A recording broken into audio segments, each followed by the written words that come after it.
Bueno, y continúan apareciendo datos en el caso de los falsos exonerados políticos. Ahora la atención se centra en los dichos de la ministra Evelyn Matei, quien aseguró que el exdirector del Instituto de Previsión Social, Rafael del Campo, que en realidad en esa época se llama INP, había sido despedido por negarse a certificar a los falsos trabajadores despedidos después del golpe del 73. Así es, vamos a conversar precisamente con Rafael del Campo, exdirector entonces del INP, que nos acompaña hoy en CNN Chile. Señor del Campo, muy buenas noches. Buenas noches. ¿Es verdad o es mentira lo que dijo Evelyn Matei sobre que usted tuvo que salir del INP por esta situación de los falsos exonerados? No es estrictamente cierto. Digamos, hubo presiones permanentemente, pero desde el punto de vista del término de mi contrato de trabajo por alta dirección pública, yo cumplí mi ciclo y no fui renovado para un nuevo ciclo de 3 años. Hubo presiones, sí, hubo presiones permanentemente. ¿De quiénes y pidiendo qué? El día a día de ser director del INP es vivir presiones, porque tanto la persona que está recibiendo su pensión siempre la estima insuficiente y la persona hace gestiones, hacen solicitudes nuevamente. Pero específicamente la pregunta es si hubo presiones respecto del tema de los exonerados políticos y en qué sentido. Las presiones en materia de exonerados iban tanto por los comandos como por las personas interesadas en lo particular. Desde el punto de vista de las autoridades, dado que la calificación es en el Ministerio del Interior, probablemente ahí se hacían esas conversaciones, no hacia el instituto. ¿Presión, dice usted, de los comandos? ¿De qué comandos? Los comandos de exonerados son varios, ¿ya? Y permanentemente hacían tomas de nuestras oficinas, hacían manifestaciones. Perfecto, pero no habían presiones de parlamentarios, de autoridades políticas para que ustedes cambiaran algo la calificación, para que ustedes entregaran pensión. ¿Había alguna presión en ese sentido? ¿Quién califica, Mónica? En la comisión. Es el Ministerio del Interior y la comisión. Lo que hace el instituto es un estudio desde el punto de vista previsional. Si la persona tiene historial previsional, si la calificación otorga un aumento de plazo o si otorga una pensión no contributiva. ¿Había presión de partidos políticos, de parlamentarios, en el sentido de que ustedes calificaran para pensión a exonerados políticos, sí o no? No, y además eran inconducentes, si es que así fuera, porque nosotros no calificábamos. Ahora, ¿usted tuvo algún antecedente durante sus 3 años como director del INP que había casos irregulares de exonerados políticos? Cuando el estudio jurídico que hacía nuestra Fiscalía determinaba que no había consistencia desde el punto de vista del historial previsional, por ejemplo, un menor de edad en la fecha, por ejemplo, que no existía la institución que decía haber sido empleador, etcétera, nosotros reflejábamos eso en un informe y lo acompañábamos al informe de otorgamiento de la pensión a la Contraloría. ¿Cuántos casos así hubo? Todos los días salen informes indicando las diferencias, porque hay diferencias que debía resolver la Dirección del Trabajo o debía resolver en definitiva Contraloría tomando o negando la toma de razón. ¿Usted solo le envió esos antecedentes a Contraloría o en su minuto habló con alguien del gobierno, específicamente de Michelle Bachelet, porque ese es el gobierno en el cual usted se desempeñó en el INP? ¿Habló con alguien del gobierno para explicarle esta irregularidad que ustedes detectaban? Yo hacía un resumen mensual de situaciones de distinta naturaleza hacia la persona con la que yo me relacionaba en el gobierno, que es el ministro del Trabajo o la ministra del Trabajo, porque yo estuve en ambos periodos. Durante su gestión, ¿usted puso un énfasis mayor de lo que se había hecho anteriormente en detectar esas irregularidades? Efectivamente, yo recibí, cuando asumí de parte de Fiscalía, determinados perfiles y yo puse énfasis en que debíamos dar a conocer a la autoridad los distintos perfiles para evitar algunas malas prácticas. Pero quiero volver sobre un punto. ¿Usted le entregó entonces directamente al ministro Osvaldo Andrade, ministro del Trabajo de la época, los antecedentes? Efectivamente, resúmenes mensuales de avance y situaciones que podían ser objetadas. ¿Y a usted le parecía, con los antecedentes que manejaba, que esto eran simples errores o intentos de defraudar al Estado? No comparto en la lógica que planteó la ministra Matei de que había una máquina y que este programa era una máquina de defraudación. Eso me parece absolutamente desproporcionado. ¿Pero eran sistemáticas las irregularidades? Habían casos todos los días, pero una tendencia... Todos los días había casos irregulares. Todos los días había casos que nosotros objetábamos efectivamente y acompañábamos el informe legal y por tanto Contraloría tenía la última palabra. ¿Puede entonces, desde su perspectiva, que esto no haya sido un programa creado para defraudar, dice usted, como planteaba la ministra Matei, pero puede haber sido usado, sí, por ciertas personas para defraudar? Es decir, ¿esto eran solo errores o eran fraudes? Si uno aporta elementos engañosos, efectivamente puede caber en la figura del fraude, pero la calificación del fraude es de la justicia. Por tanto, yo creo que la salida de este tema, lógica, es conducir a la justicia si hay algún caso que amerita, digamos, por sus antecedentes, que sea resuelto. Es que la Contraloría no lo hace y muchos sostienen que no lo hace o porque no hay delito o porque están prescritos. Bueno, el Contralor hoy día planteó que él no veía dolo en lo que habían informado en estos 9.000 casos. Por tanto, si Contraloría está en ese principio, yo creo que es la justicia la que tiene que fallar. Señor del Campo, usted nos ha dicho que entregó estos antecedentes, entregaba informes mensuales al ministro del Trabajo, entonces Osvaldo Andrade. ¿Qué hizo el ministro con estos antecedentes?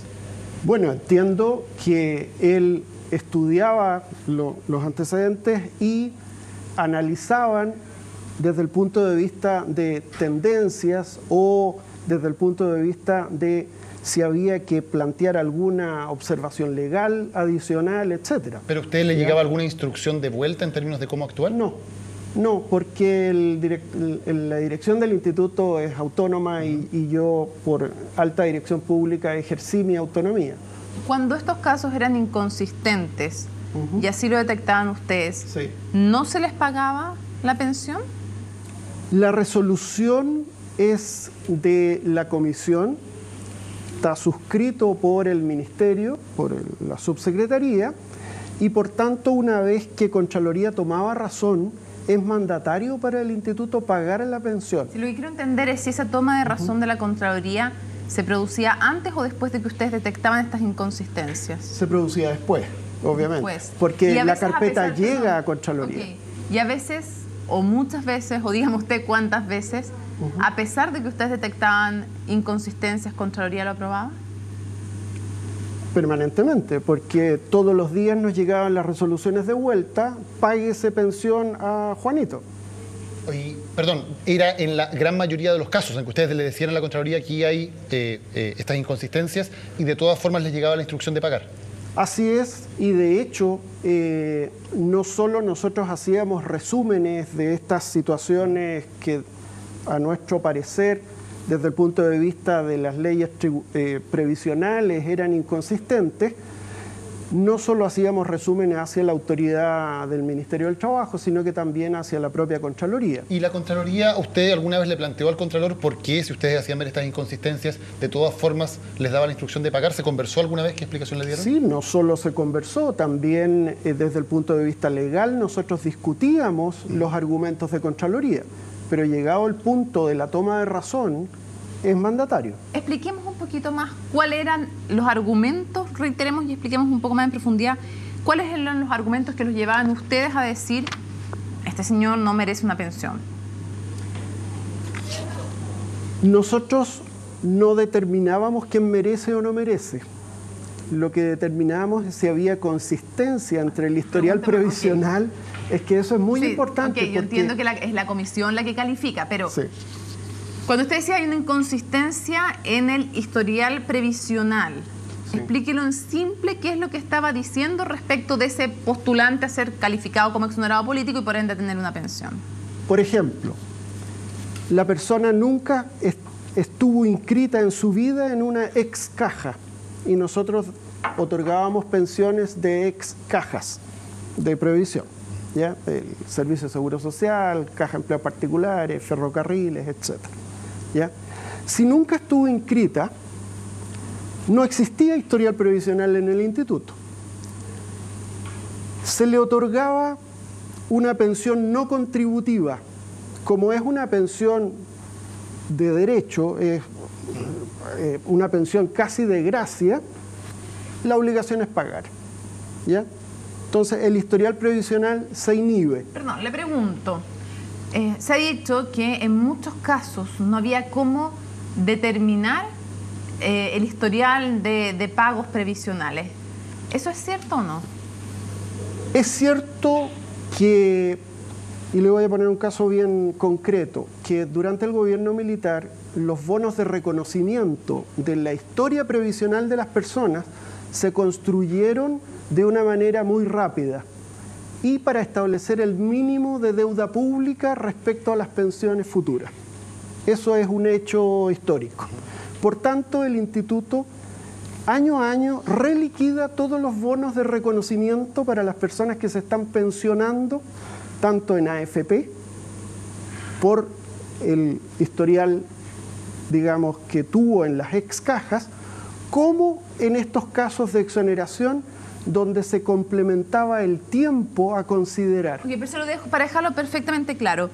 ¿Había casos en que usted pondría sus manos al fuego porque es gente que no tenía historial previsional y no es que ustedes no hayan encontrado los datos o que se hayan perdido por la dictadura, sino que simplemente no calificaban en su historial previsional?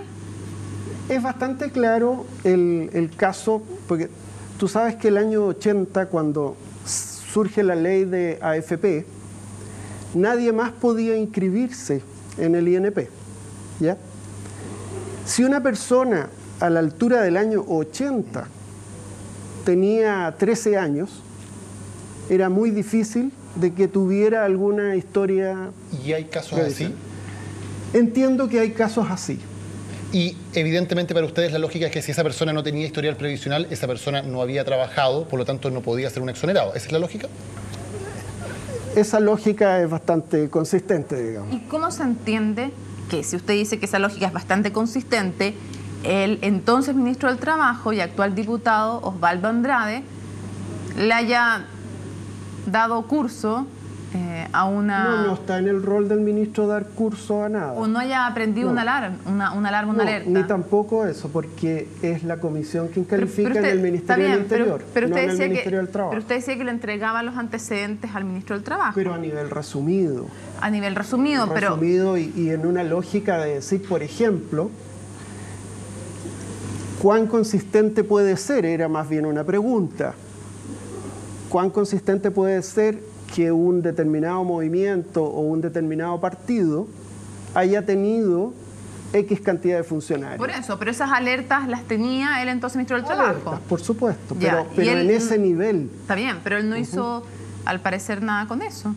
Yo no puedo hacer esa afirmación, es suya, y consúltele a él, porque probablemente esa conversación él la tuvo en La Moneda o la tuvo con las instancias partidarias, lo que sabemos con etcétera. certeza no es lo que hizo él, sino, pero lo que sí sabemos es que él contó con la información de parte suya, usted no dejó de entregársela. Yo no dejé de entregarle no solo a él, sino que a todas las instancias. Por ejemplo, a la propia comisión le representábamos cuando ellos otorgaban una pensión contributiva. O sea, debía existir un historial previsional y no lo había. Nosotros planteábamos que el mecanismo que estaban utilizando, que era el de subrogación del empleador, o sea, que el propio trabajador pagara la laguna o la totalidad de las contribuciones para recibir la pensión, eso debía cumplirse. En sus 3 años a cargo del INP, ¿cuántos casos inconsistentes diría usted que se detectaron? No podría decirle en términos precisos, pero inconsistencias, yo diría que por lo menos debieran haber unas 500 serias y, digamos, sujeta a interpretación, de acuerdo a las cifras de Contraloría, unas 5.000 ¿De un aproximadamente. universo de cuántas? de un universo, a la fecha deben haberse otorgado unas 150.000 pensiones. ¿Y cuál era su relación con Marta Joinant?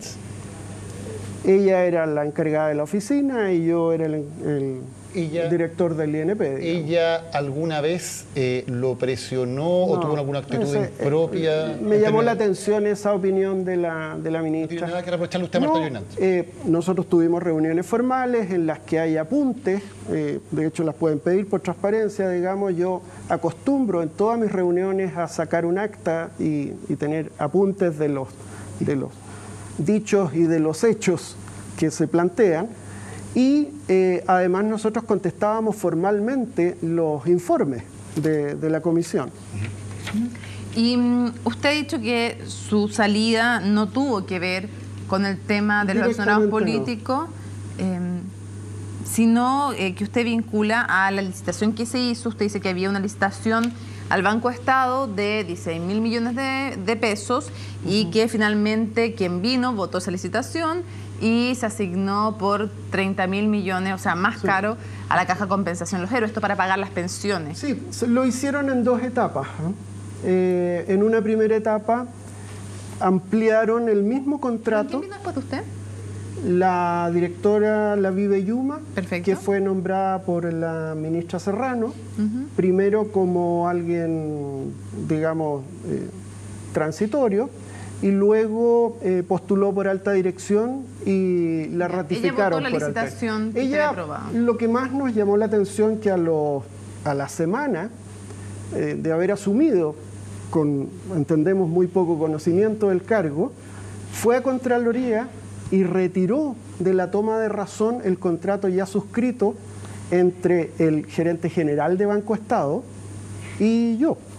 ¿Y ella tenía alguna relación con alguna caja o algún banco que estuviera interesado en este tema? Era asesora principal de Caja Los Héroes. ¿Y este proceso terminó entregando esto a Caja Los Héroes? Terminó entregándose a Los Héroes en un ciclo de 2 años donde ni siquiera los otros bancos postularon porque se dieron cuenta de que era asignación directa. ¿Usted establece una relación directa entre sus intereses en Caja Los Héroes de esta persona, su sucesora, y lo que ocurrió con esa licitación? Mire, hay otro antecedente.